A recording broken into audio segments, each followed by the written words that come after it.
in 3, 2, 1. What's your name? My name is Gavin Kim, and you are? Vice President of Content and Services for Samsung Mobile. And this is the Samsung Galaxy Tab 10.1, pretty close to the version that's going to start shipping in another week or two. That's right. Tell us a little bit about it, and tell us what's new from the last time we might have seen it. Sure. Well, I'm not going to try to do a comparison to what I think we've shown before. Maybe I'll just start from scratch. I think the first thing to note is just the overall size of this device. And while I do a little bit of a hack job and pull this cover off this for a second.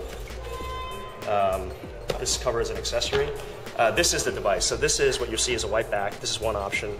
There is also an option to a metallic gray back that will be available at Best Buy. It comes in 16 gigabyte as well as 32 gigabyte versions.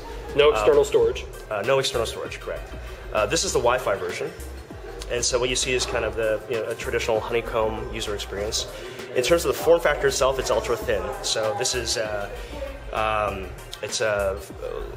me see if I can get this right. I think it's 8.6 millimeters thin, about 565 grams, which is roughly about a pound and a quarter or so. Exceptionally light. Display is WXGA, so 1280 by 800 in resolution. It does carry a wonderful chipset by our friends at NVIDIA, and they're sitting right behind me. Hi guys. So that's not intentionally a plug, I promise. They're actually wonderful people, and we enjoy working with them very much. It will ship with Honeycomb 3.1. And it, I think we've just gotten tremendous reviews, and I think there's excitement around this product. It will be available at retail starting on June 6th here in New York, and then you'll see very broad availability. June 8th. What did I say? June 6th. I'm sorry, I meant June 8th. I apologize. And then you'll see very broad availability across multiple retail channels on June 17th. Otherwise, fairly standard. You see at the top here, power keys, volume keys. You will see a headphone jack, 3.5 millimeter. It does carry a 3 megapixel camera on the front. I'm sorry, the other way around. Sorry, a 2 megapixel camera on the front, 3 megapixel on the back. And then a 30-pin connector on the bottom for power and for other accessories. And then, that's pretty much a standard fare, the rest of it. So, in order to get it out the door as soon as possible, you guys are shipping with pretty much a standard Android 3.1 experience. Touchwiz will be available soon. One thing that we were looking at before is that the keyboard is a little bit different. Can you show us that? Yeah, sure. I guess the best way to do that is I'll just open up a browser here. So here it is, right?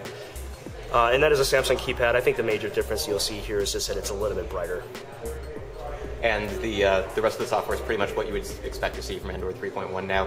Sometime in the coming weeks or months, there'll be an over-the-air update for Touchwiz. There will be. What are some of the differences? What will we see? So Touchwiz is an enhanced user experience on top of a base Honeycomb user experience. So you will see kind of an overlay for the base widget screen, so the home screens.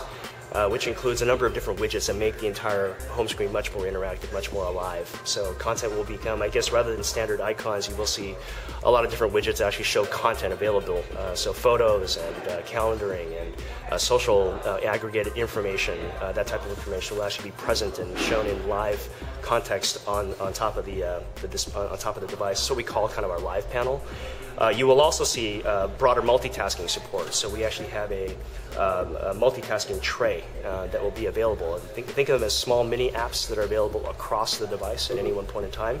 In fact, at the bottom here, you'll be able to swipe up and see a layout of multiple applications which are custom configurable that you can get access to at any one point in time. It doesn't matter what application you're in. For example, if I want to see my calendar, if I'm happening to play a game, if I wanted to see what's going on with my email, or get access to my contact information, or a calculator.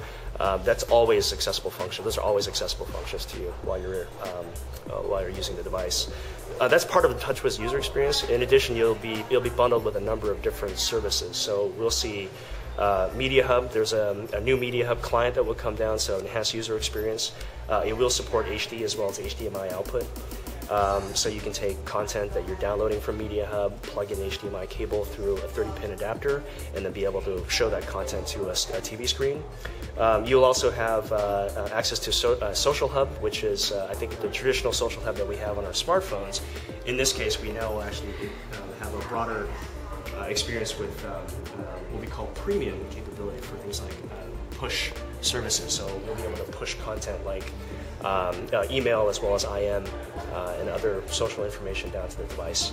Then you'll have access to Reader's Hub, which is a kind of an aggregate reader platform for books, magazines, and newspapers, as well as Music Hub, which is an a la carte music service that'll be distributed out onto the device as well. And in addition to the standard Android keyboard and the keyboard we just saw, you mentioned that a version of Swipe for honeycomb tablets will eventually be available. That's correct. That's absolutely correct, yeah.